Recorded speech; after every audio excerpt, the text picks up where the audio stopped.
Donald Trump has become the most influential figure in the world, and he is making very interesting moves after winning the presidential election.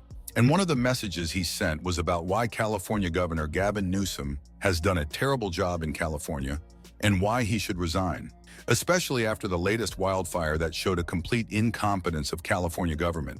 And the response from Newsom was very interesting. So let's explain everything. So Donald Trump posted on Truth Social about the wildfire in California, blaming Governor of California Gavin Newsom, and Trump exposed a big decision that Newsom made against California. And Trump's conflict with Newsom is a complicated one. On January 8, 2025, Trump wrote that Newsom's incompetence and focus on environmental regulations instead of public safety have worsened the wildfires in California. He said, "One of the best and most beautiful parts of the United States of America is burning down to the ground. It's ashes, and Gavin Newsom should resign. This is all his fault. The fires have caused at least 5 deaths, forced over 100,000 people to evacuate, and these places continued to burn for a long time due to dry conditions and strong winds." In response, Newsom utterly denied Trump's claim that it was Newsom who failed to approve a water restoration declaration and to release more water for the state. In a statement from Newsom's press office on X, it was said, "There is no such document as a water restoration declaration. That is pure fiction. The governor is focused on protecting lives, not playing political games, and ensuring firefighters have all the resources they need."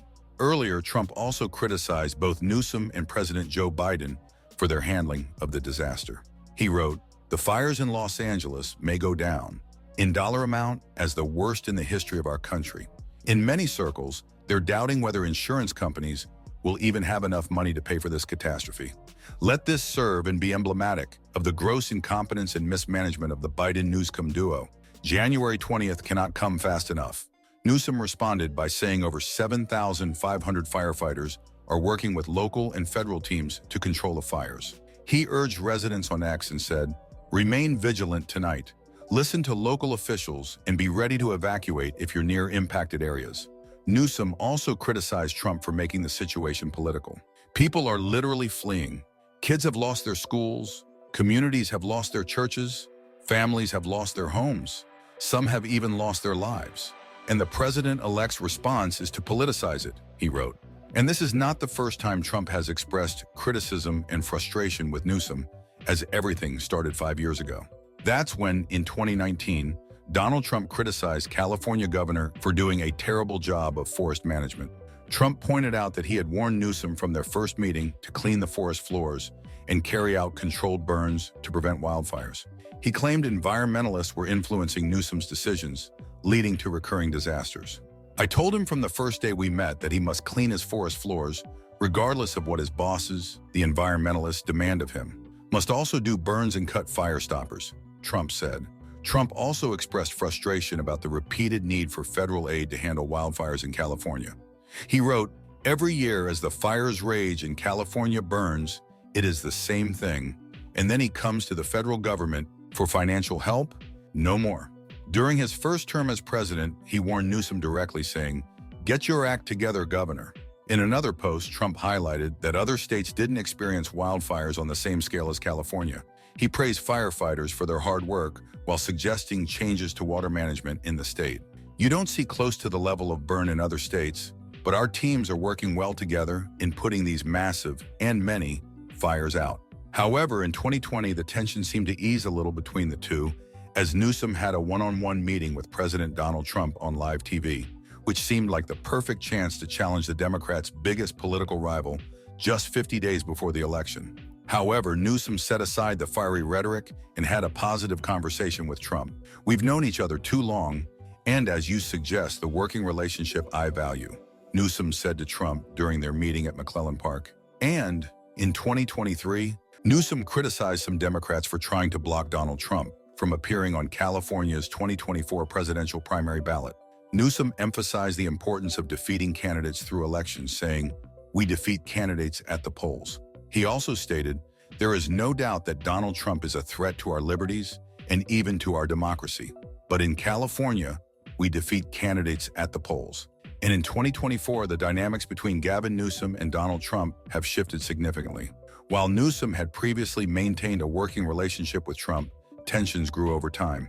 By 2023, the relationship had soured further, with Newsom actively preparing for the possibility of Trump returning to the White House and withholding federal support for California. To prepare for this potential scenario, Newsom and his administration began making contingency plans to shield California from financial instability during disasters. Newsom worked with budget officials to create an account that could provide immediate funds for emergencies like fires and floods if Trump were to refuse federal aid. You could have multiple disasters stacking up just like they did with these two storms, and you're going to have serious cash flow issues, Newsom explained, emphasizing the need for a flexible financial safety net. This is serious, Newsom said. He's serious about this. The proposed contingency fund was seen as a safeguard against what Newsom described as Trump's unpredictable and partisan behavior. In public remarks, Newsom also revisited his confrontations with Trump over federal funding for state emergencies. He highlighted past disputes, such as Trump's threats to withhold funds over California's water policy. Trump, meanwhile, doubled down on his stance, stating in a news conference, "If Newsom doesn't sign those papers, we won't give him money to put out all his fires. And if we don't give him the money to put out his fires, he's got problems." This statement further underscored the tension between the two leaders. The evolving relationship between Newsom and Trump reflects a stark contrast from earlier years. While their interactions initially included moments of collaboration, they have since devolved into open conflict. The shift demonstrates how their political differences have deepened, making cooperation nearly impossible. In November, before the election, Donald Trump appeared on Joe Rogan's podcast and shared his thoughts about his experience in California, particularly its farming issues.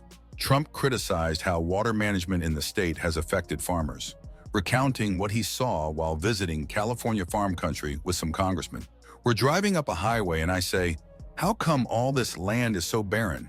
It's farmland and it looked terrible. It was just brown and bad," Trump told Rogan. He mentioned noticing small patches of green amidst the barren land and questioning why the farmland was in such poor condition. Trump explained what he was told by locals. The lack of water wasn't because of a drought, but because of state policies preventing water from reaching farms. "I said, 'Do you have a drought?' 'No, we don't have a drought.' I said, 'Why don't you have no water?' 'Because the water isn't allowed to flow down," Trump shared. He criticized California's water policies for diverting water into the Pacific Ocean to protect a small fish species, describing how millions and millions of gallons of water gets poured into the ocean instead of being used for farming. As of now, in 2025, crews managed to extinguish a fire that started in the Hollywood Hills. And this situation definitely intensified this conflict between Trump and Newsom. And it seems like there is no end to blames and criticism from both sides. And that's it for today.